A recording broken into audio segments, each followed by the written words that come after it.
Hey everybody, and welcome back to Dude's Brunch, your late night morning talk show. I'm your host Taylor Olmstead, and with me this week, as always, it's my good buddy Tyler Reed. Hey everyone, how's it going? It's going great, Tyler. What'd you have for brunch today?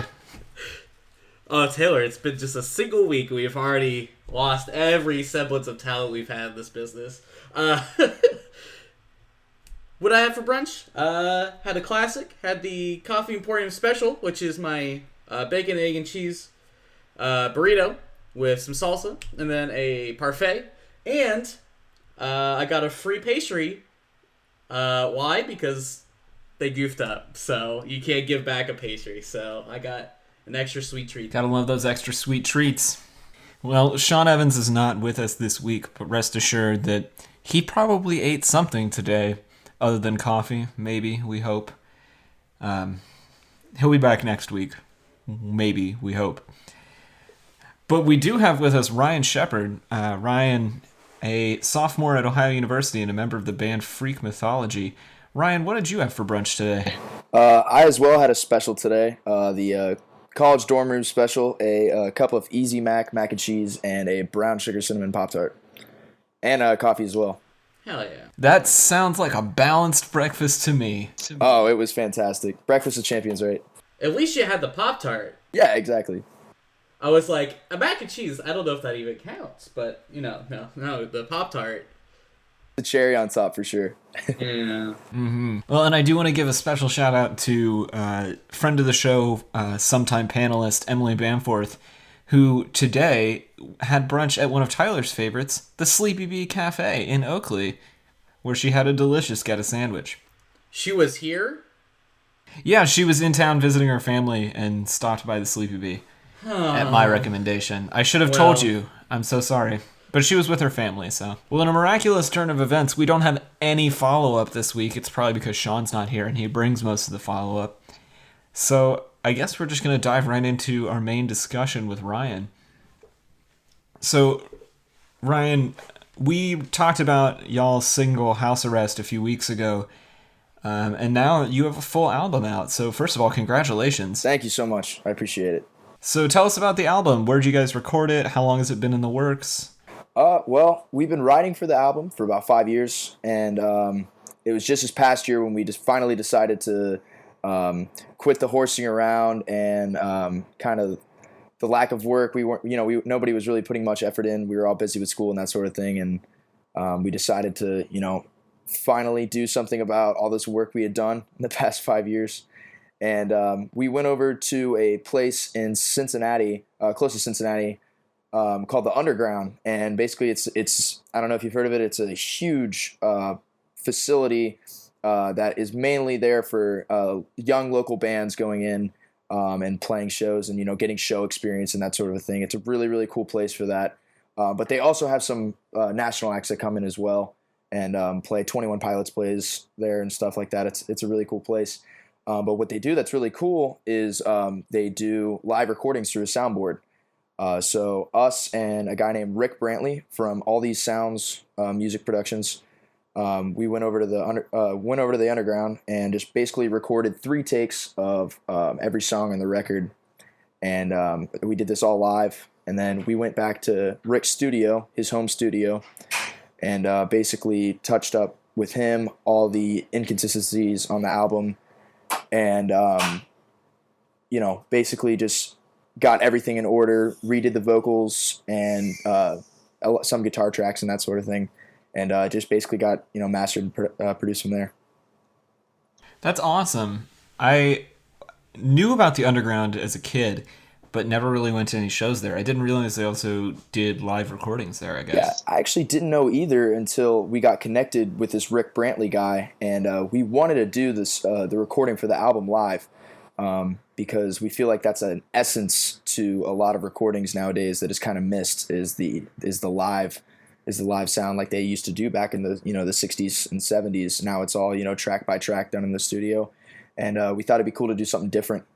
And we had played at the Underground before, when we were very, very young, and it's such a cool venue to play at. So when we heard that we could record there, we knew the sound of this room was great. And we knew the technology and all the resources they had there were really great as well. So we just hopped right into it. Tyler, did you ever go to anything at the Underground? You know? No, absolutely not. My concert experience, I mean, is fairly limited, mostly consisting of, like, those 5 concerts we went to at the Mad Hatter and then, like, a couple Warped Tours. So, I mean... I don't know, Ryan. So, for listeners, Ryan is also from Cincinnati, Ohio, where we're from, the dudes. And so I'm curious, did you ever go to any shows at the Mad Hatter, or were you too young for that?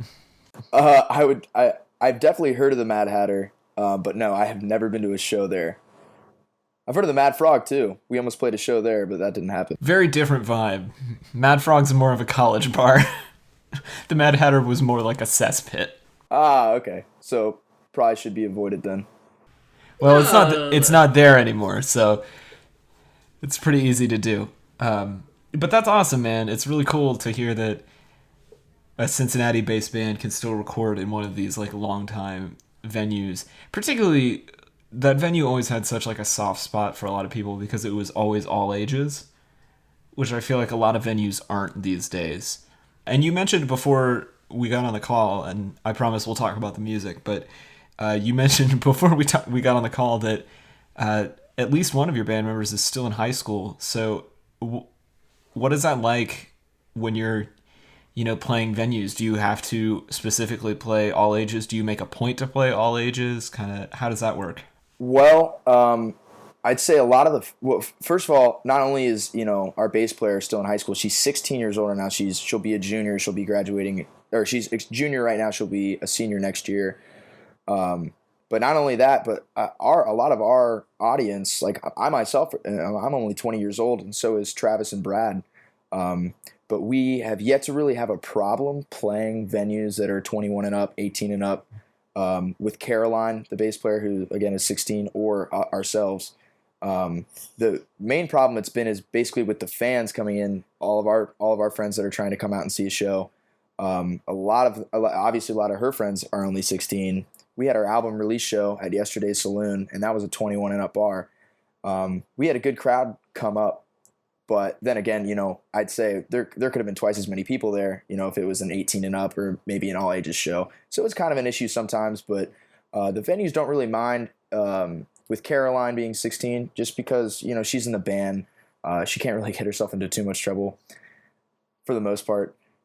And, everything else, I mean, they don't really mind us being 20 at a bar that's, obviously 21 and up, because we're in the band. I guess we just get we get lucky. Yeah, right. Lucky. You'd be like, you gotta go. Yeah, sorry, you're like 5. You gotta get out. But it's tough though. Like, I mean, we used to go to shows when we were in high school, and it was always a massive bummer when the band you really liked came through town and it was 21 plus, or a mutual friend's band was playing a show and we could never go see them. Oh, totally. Yeah. I mean, that's just the unfortunate part of, like, how a venue stays in business. Well, right. Like, well, what's something that lots of people can consume for lots of money that isn't very hard to maintain? Well, it's gotta be booze. Exactly.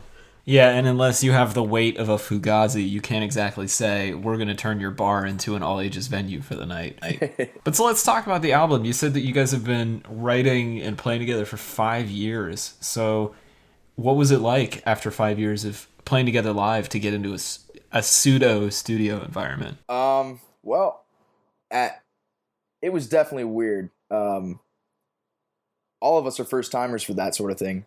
First of all, so, none of us had any experience in a studio. Here and there have done, recordings on in home studios by ourselves, but nothing to the extent like Rick had over at his studio. It was, the process itself was really just incredible to see for the first time. And it kind of just makes me want to do it, more and more. Like we want to get started on another album as soon as we can, just because, we had a great time doing, recording our own music. There's something special about that. So the album's 8 songs long, right? Do you have more kind of songs like waiting in the back, or what was left on the cut? Now I think I mean, we're trying hard, that's for sure. But we have mostly like instrumentals and stuff down. We have a lot of jams going. We don't really have many lyrics written. Maybe 2 songs with lyrics as of right now, and then I'd say we probably have another 6 jams that are all just instrumental at the moment that we'll probably add lyrics to in the time being. But as of right now, we're just trying to like play as many shows as possible. But in between shows, we're doing our best to get together as much as as often as possible and write, because it's just something that we'd never really have time to do. I'm over here at OU and they're over at UC, so it's hard to get together and have the process of writing actually happen. It's not easy to do over the phone. Right. So with that being said, so you would say that you've done a lot of jamming. Yeah. Lots of jams. So you would say that probably instead of like maybe like writing like a bunch of like really like refined songs, like really like these are the songs that you like really identify with, you're probably more focused maybe on just as like a band really like sort of like getting in sync with each other, really understanding how each other plays, and really kind of like being able to jam in like a very like organic way that doesn't, that they can kind of feed off each other really well. Right. Is that accurate? Oh, totally. We there's a lot of improvisation that goes on. It's like, especially when we're just getting together, what we like a lot of times when we start any rehearsal, if we don't have a show coming up that we're like practicing a specific set list for, or we're reviewing our originals or trying to learn some covers, the first thing we really sit down and do is just somebody strikes a chord. And we basically just go from there. Somebody will try to, we'll add a layer or 2 here and there.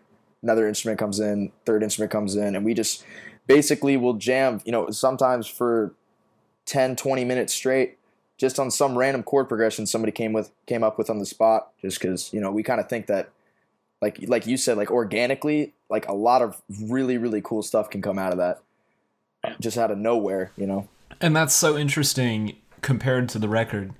Because one of the things that we all were, I think, really happy with on the single, and I think carries through on the album from my listens to it, is that it's got that kind of jammy vibe, but everything's very concise. It's not like 9-10 minute long songs. It feels like you distill the jam into like its best parts and then create a 4-minute song out of like the highlights. Is that kind of how the process works? Totally. I would definitely say so. And you guys were, when I listened to the podcast that you guys had a few weeks back over house arrest, you guys were saying the same thing, and I talked to the whole band about it, and it kind of resonated with us just because like that's kind of what we're shooting for. So to hear somebody say it, from an outsider's perspective, was like a cool thing to hear.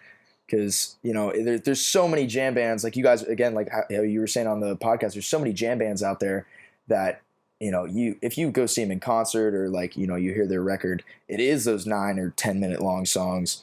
And they just get to the point where it's so repetitive.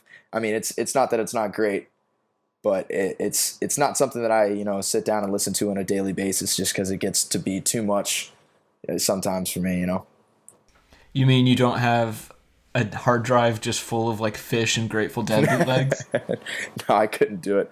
I couldn't sit there and listen to it, all day. So I'm curious then, you have this jammy sound, but did you like come up listening to jam bands? How did that come into your sound? Because not a lot of kids your age play that way, Right. Yeah. No, that, well, I myself was never super into jam bands until probably high school, and maybe even later on in high school. I wasn't ever into super jammy type bands.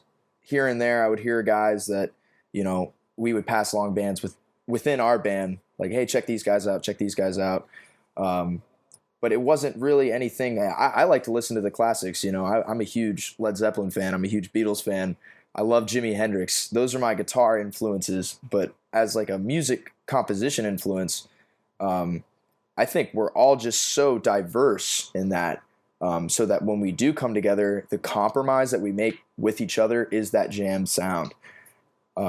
We kind of do a lot, like I'm Travis, our drummer, is, he's super into Rush. He's super into a lot of like heavy drum style bands. He grew up listening to a lot of really hard rock, and that comes out in his playing. But he also has jazz influences and other influences, and I myself have the same, a lot of rock and jazz. Brad, is on his own spectrum with a lot of like effects and stuff like that, and Caroline is just all over the board with her bass playing. Like she can play, damn near anything. And it's just like when we come together, like again, it's like a compromise of sound between each other when we're trying to figure out what our sound is. It's almost just like a cluster of all of us together. I feel like the question I was going to be like was like, well, so when you just jam, like, what does your vocalist usually end up doing? But you're like, of course, they probably just do some sort of like free form like sounds or something. They don't have to like, like it feels like a pretty like obvious answer to that question, unless I'm incorrect. I mean, it's not. We're definitely more lyrically based. We're not making a lot of. I mean, for Brad's sake, I'm speaking on his behalf. He doesn't really sing like random noises or anything like how Robert Plant would do back in the day or something like that. It's definitely all like lyrically based. But that is always like the last step in the process, I would say, would be adding the lyrics. So when we're jamming, there's rarely any vocals going on unless the vocals have already been written. Cool. So I have friends that in a band that also have like sort of like not necessarily jam, but a little more like instrumental, like sort of like post-rock tendencies. So they also sort of are like almost like fighting like the need to have like vocals to like sort of have like a message so people like connect to it more. Do you also feel like you need to have vocals to reach maybe like a larger audience, or do you all kind of generally appreciate what vocals bring to a piece? I would say it's probably a little bit of both. I think it's important, like if you have an album full of originals, you are looking at it like a really niche market of for a fan base. But another thing, like vocals add like a lot to the message that we are trying to bring, because like you write lyrics and it is coming out of you. You want to say something if you have that opportunity to write. So I'd say it's a little bit of both for sure. So lyrically, like, is most of the writing Brad, or is it kind of all you chipping in together? Because it sounds like musically it's very much a team effort. I'm curious if the vocals are the same way. It's a little bit of a team effort. Brad writes some songs, I write some songs, and sometimes, or a couple songs, Brad and I have kind of like tag teamed and wrote together like a verse here, verse there. But mostly it's like one of us just writing like a song. We bring it to the table and say like, hey, what do you guys think of this? Kind of mess around with it a little bit. Maybe like sometimes we even bring like I'll bring some lyrics in. We'll tweak it a little bit. Like we'll talk about it, because it is a team thing. It is a team effort. No matter what we do, because if somebody's bringing something and to the table that somebody else doesn't like, we like to talk about it. You don't want to be playing something that you don't like or you don't enjoy playing, because that's what we're about. It's just like we're having a good time doing what we're doing. So this album, it has, like we've been talking about, these kind of jam influences, and some lyrically it feels like it's going into some places that don't necessarily always go in a jam song. It's not epic poetry or anything like that. It's much more routine in the lyrics, not to make it sound, not to belittle it in any way, but they're like, you're talking about normal human concepts and doing so in a simple and artful way. I'm curious, like, is that going to be the approach for the next album, or like, where do you feel like things are heading? What are you feeling for what's next for the band? I mean, to be honest, I'm just going with it right now. I couldn't really say 100% for sure. Every band, changes a little bit in their time that, that they're a band together. But I mean, as of right now, we're like the lyrics that have been written post this first album that we have going right now. I would say that it's probably going to be like at least similar, if not pretty routine, like the last album was. I mean, the sound that we are going for, I think, on the second album is a little bit more jam based and instrumentally, I'd say darker. And I don't know if we're gonna make the lyrics emulate that or not. We just haven't written them yet. I guess when the time comes, we'll know. But as of right now, I can't even really say for sure. Right. I imagine you've been working on this thing for more or less 5 years, so you're like, well, shit. I guess we don't have 5 years to make another album, so I guess we have to come up with something. And this, I mean, I think it's completely fine that you're like, honestly, I have no idea what's going to be the next album. I have no idea, because we can't all, like, not everyone can be like Coheed and Cambria and be like, I'm going to make a comic book series adapted into several albums over, like, my entire career. So it's like, I think that's completely fine. But with that being said, do you have any, like, particular, like, I guess maybe, like, maybe not vocal, but, like, lyrical, like, inspirations? Is there anyone that you really take, like any topics or, like, just other vocalists that you take inspiration from? Well, see, I always get the people, when the songs that I've written, I've been told always have a super sublime type feel to them with the flow of the lyrics. People say that's more or less a complaint some of the time, just because, you know, sometimes it doesn't match up with the music. But Brad, I know, is a huge fan of Bob Dylan. He, you know, massive Bob Dylan fan. So I'm sure he probably gets some of his writing influences from him. But he writes most of the songs. And I'd say the topics for him are mostly his own. I could say the same for myself, but influence wise, I'd say like Bob Dylan and Sublime, like Bradley from Sublime. Yeah, Tyler's drilling into, I guess, where I wanted to go with my question. I just didn't word it very well. Yeah, this first album, I can hear those Sublime influences and those Dylan influences and the Hendrix that you talked about earlier and those things. But you say you're going in a darker direction now. So I'm curious, like, what were you listening to in the process of the first album, and what are you listening to now? You know, how has what you listen to shaped what you make? Well, I don't know. I'd say this is a tough answer because for me personally, I know my music taste changed just as much as everybody else in the band, and we're never really listening to the same thing as each other at the same time. So we're all kind of doing our own separate listening.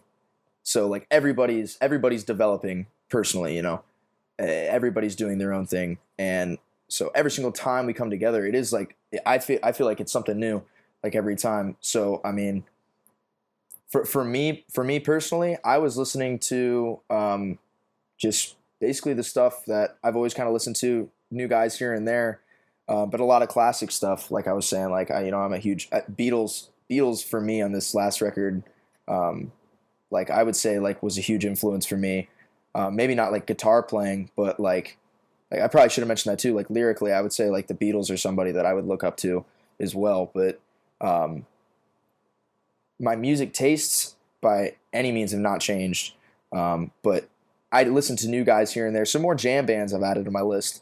Like I don't know if you guys have heard it. Well, I'm sure you've heard of Papadosio. Coming from Athens. Yeah, so Papadosio has definitely been, we saw them in concert last year. Those guys have been on my radar lately, and a few other jam bands here and there. But I've added a little bit more pop to my repertoire, which I'm not a huge pop fan, but that's been added for me.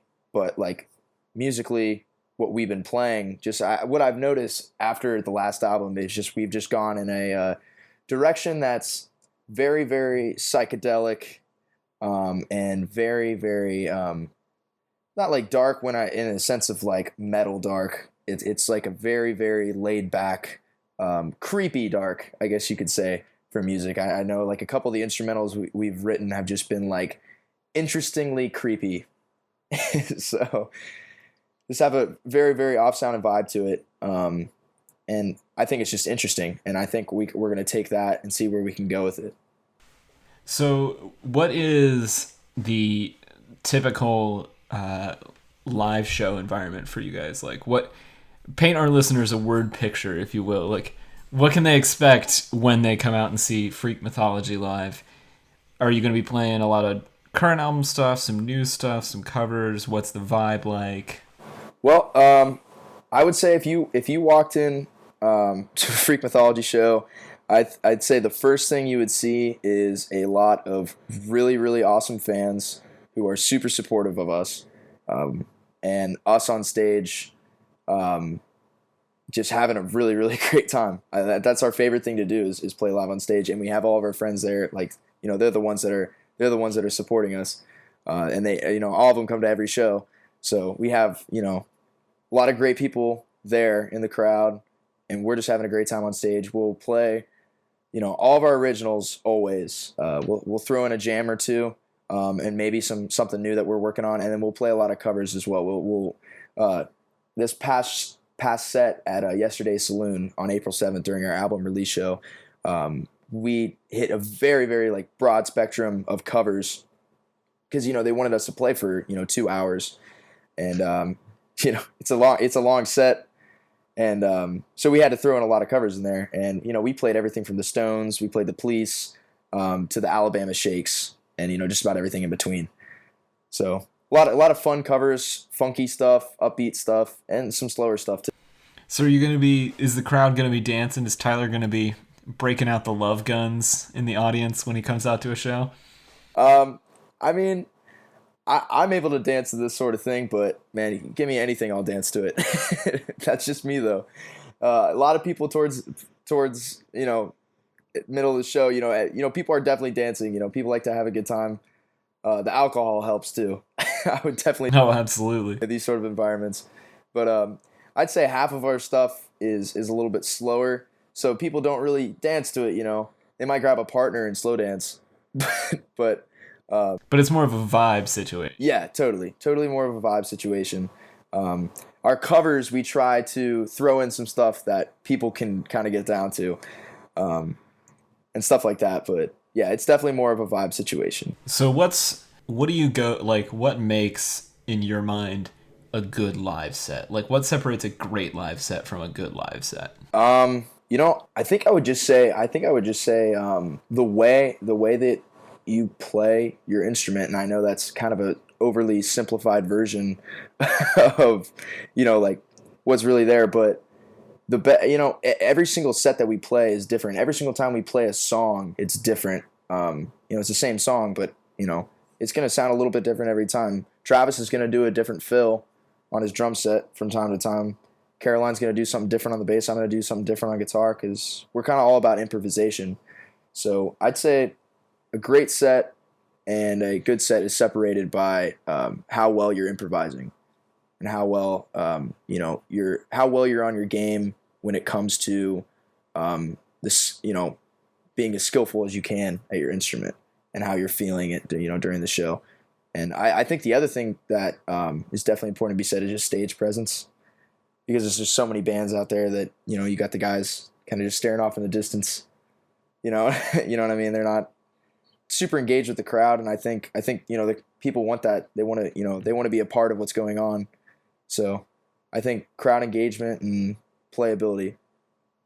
Yeah, that sounds really cool. I definitely, in my local, like, I guess I should say local band experience, it definitely really helps if you can just, like, you have to, like, break out of that initial shell of, like, the terror, the sheer terror of performing in front of lots of people. It's like, it's, if you just, I don't know, it always just seems like so many people just get so bogged down with, like, I don't know, feel like looking cool or, like, for the right moment. I don't know. It just seems like,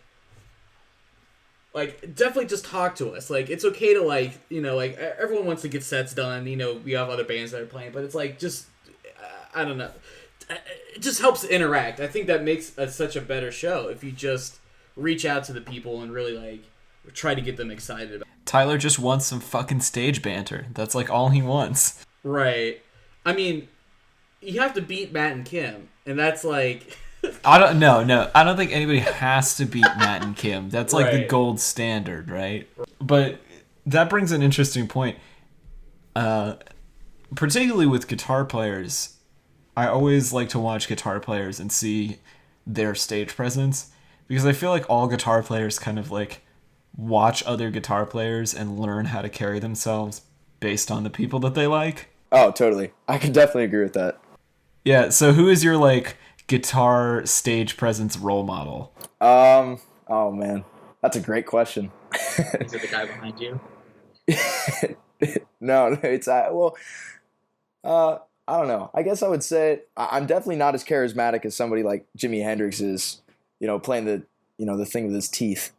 I'm definitely not like that. Maybe Jimmy Page would be a good example, because I don't like to sit there and, be like too insane, running around or nothing like that. I like to, basically stay like in a general area and like not moving around too much, because I don't understand how guys are lifting the thing up in the air, playing it with their teeth and keeping their hands on the frets, because I just can't do that.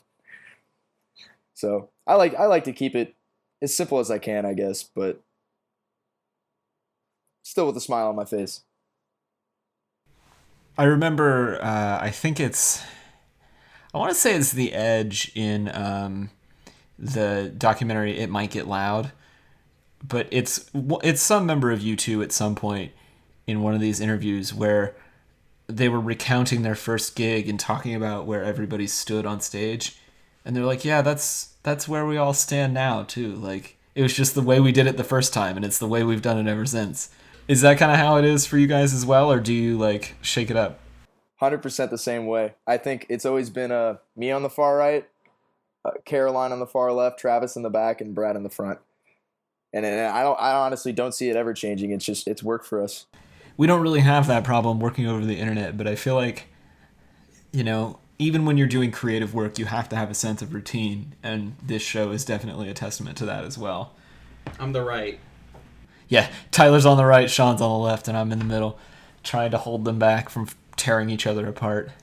That's not true. Limb from limb. I just cry, and Sean's just a big bully. You hear that, Sean? You hear that? Tyler said you're a big bully. You have 2 whole weeks before you're going to be back on the show to defend yourself. How does that feel? I feel like I'm going to hear your guys' podcast the week after and just hear him trashing you guys the whole... Probably. It's okay, I'm going to be gone next week, and I'm sure everyone thinks. It's the first time I've ever left, so I'm sure...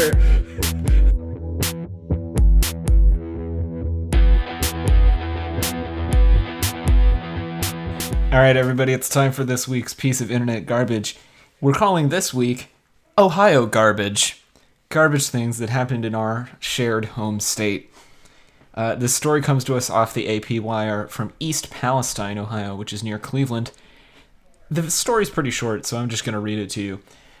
A craving for a McDonald's cheeseburger apparently prompted an 8-year-old Ohio boy to take his 4-year-old sister for a ride in his dad's van, which he learned to drive on the internet. East Palestine police say that the father went to bed Sunday and the mother fell asleep on the couch with the kids. Witnesses saw the boy driving and called police in the city about 90 miles southeast of Cleveland, where the boy drove about a mile to the restaurant, through intersections and over railroad tracks without any mishap. Witnesses say the boy appeared to obey traffic laws. Kohler says the boy learned to drive by watching YouTube videos and no charges have been filed. Smart kid. I think this might be the most Ohio thing that has ever happened. Why is that? I think you need to unpack what that means, Taylor, because I don't have no fucking idea what that means. An 8-year-old boy takes a joyride through the countryside in a minivan to go to McDonald's. He's 8. That's the only place he knows where it is. This is true, but I just find it so amusing that, like, teaches himself to drive specifically to go get a mass-produced hamburger for, like, $2. I guess he also had money that he used to buy the hamburger. Yeah, where does an 8-year-old get enough money for a Big Mac? I mean, if he learned how to drive with a YouTube video, he could probably rip $1 out of somebody's wallet, or they've given him, like... So now you're accusing him of theft and Grand Theft Auto? To be fair, so yesterday at work, one of the servers, like, had to chase down some people that skipped on their bill, and so I came up and say, "Hey Charlie, how you doing?" And he's like, he just stared at me for a second. He's like, "Give me all your money." I was like, Charlie, are you holding me up? Are you robbing me? I only have $2. Hey man, that's enough for a double cheeseburger.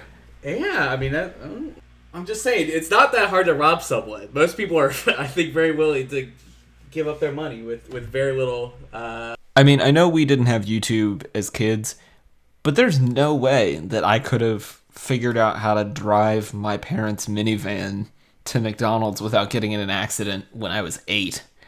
I don't know about you guys. I think it has more to do with my sense of morality was preventing me from going through such a adventurous adventure. Fuck, that was Adventurous Adventures. Yeah, got him. Well, that's the name of the episode, ain't it? Anyway, I think the best part is that he did it perfectly. I mean, you gotta give him credit for that. He knew all those traffic laws. Yeah, I don't obey all the traffic laws now, and I'm 24. Ryan, what was the most adventurous thing you did when you were 8? Can you remember? Looking for fossils in my backyard. How'd that go? Did you find any? Maybe a fish here and there. Who knows? I don't really remember. I wasn't. You weren't just saddled with a craving that only a Big Mac could sate? Well, maybe not it probably wasn't a Big Mac for me. I think it was more along the lines of Wendy's 10-piece chicken nugget, fries, and a Frosty. That might have gotten me out of the car. Oh, okay. So that's interesting. Fresh, never frozen over there. Yeah, exactly. So if you were gonna joyride for some fast food, you were going for the healthy option, the fresh option, Wendy's. I was a very healthy 8-year-old boy. What about you, Tyler? What's the most adventurous thing that 8-year-old Tyler did? What did I even do when I was 8? I don't even know. It was 1998. So Pokemon cards. So Pokemon. I lived on a not necessarily a cul-de-sac, but a pretty short street that didn't have a lot of houses on it. So even that was a scary adventure. You know, maybe it was the time when it was like raining and there was like some like unbuilt like housing stuff sort of around, or not like housing, but it was like just based on unbuilt land, and there was just like a big puddle, like a big thing of mud, like sort of like next to like a semi-busy road, and I just like messed around in that mud, got all muddy and stuff, and I think I then promptly got sick the next day. So, but also to be fair, there was a Taco Bell attached to the speedway, right, like pretty close to my house. I could have walked there. I could have gotten myself some Taco Bell. It would have been within reason. You just weren't down for that adventurous of an adventure. Right. Meanwhile, 8-year-old me was exploring the creek behind our house, and I definitely disappeared for like 5 hours one time, just going down the creek and back. I had no idea how far I got, but my parents were pretty pissed, so I'm assuming it was probably pretty far. It wasn't to McDonald's, though. I can guarantee you that. Do we have anything else on this? I want to see these YouTube videos. Yeah, that's really, like, what do you type in? Let's type it in right now. How to drive a car. I'm just going to type in even in Google. Let's see. Let's see if the first thing comes up. All right, there's a WikiHow that immediately brings up, put your foot on the brake pedal, shift your car into drive so they can move forward. Great, I'm already halfway there. This is easy. How to drive a car easily, basics for beginners. Let's see how easy it is. Can we learn how to drive from this video right now? Let's see. If I was 8, I'm 40 seconds into this. I already don't care. Let's learn how to drive this car. I was going to say, as an 8-year-old, I already hate this video. I mean, once you skip ahead to like the first minute, you're like, okay, all right. All right, so he's teaching us what the clutch is. I love the shaky cam, though. I think that's the best part. It creates a real sense of urgency. I think I would benefit from watching this. This week on Dude's Brunch, Ryan learns how to drive. I think one of the things when I was actually learning how to drive was like I never understood like the shifter for like turning on your turn signals left and right. I was like, my dad's like, it's just up is right, down is left. It makes sense. I'm like, no, it doesn't. This is a fabricated. Nothing about this makes sense. It's just you just decided that. I can't say I ever had any problems with that, Tyler. I mean, that's just like, you, buddy. I mean, it was like the first drive, you know, like I'm not fucking talking like I've been driving for like 20 hours and I'm like, Dad, I don't know what a turn signal is. I'm like, minute 0, okay? Shut the fuck up. I feel like at 8 years old, I feel like you were at least driving like the family's like lawnmower, right? No! Maybe? No? You would put an 8-year-old on a driving lawnmower? Maybe. What grade is that? That's like 5th grade. I'm just hoping that kid wasn't driving a stick shift. Well, he was driving a minivan, so I guess not. I would be super impressed if an 8-year-old learned how to drive stick. He'd be a better driver than I am.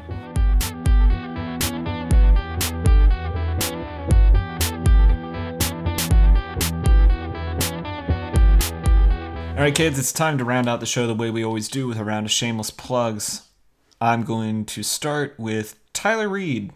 Tyler, what do you have to plug this week? I like how you always make it feel like faux democratically chosen. You're like, but which one am I going to choose today? Is it going to be Taylor? This is going to be edited out. Hey everybody, you can find my design work at tylerdreed.com, and you can follow me on the socials as TDR Design on Instagram and Twitter. And don't forget, follow my YouTube channel. Tyler learns you to drive real good. Like, comment, and subscribe.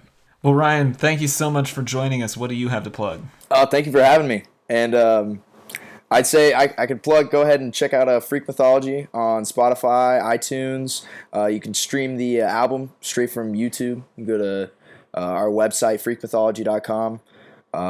Check us out on Twitter, Instagram, and all that sort of thing. We got some shows coming up in Cincinnati. If you're listening to this from Cincinnati, May 5th at HD Beans and Brews. If you want to come out and see a show, we'd love to see you there. Should be a pretty good time. Tell him Dudes Brunch sent you. Yeah. Okay. Very nice. I just want to do that at one time and see if anybody does it besides Tyler. Well, and as always, you can follow me on the socials at TC Olmstead, and you can follow and like the show at Dudes Brunch. Thank you, everybody, for listening, and we'll be back next week without Tyler, but with more brunch.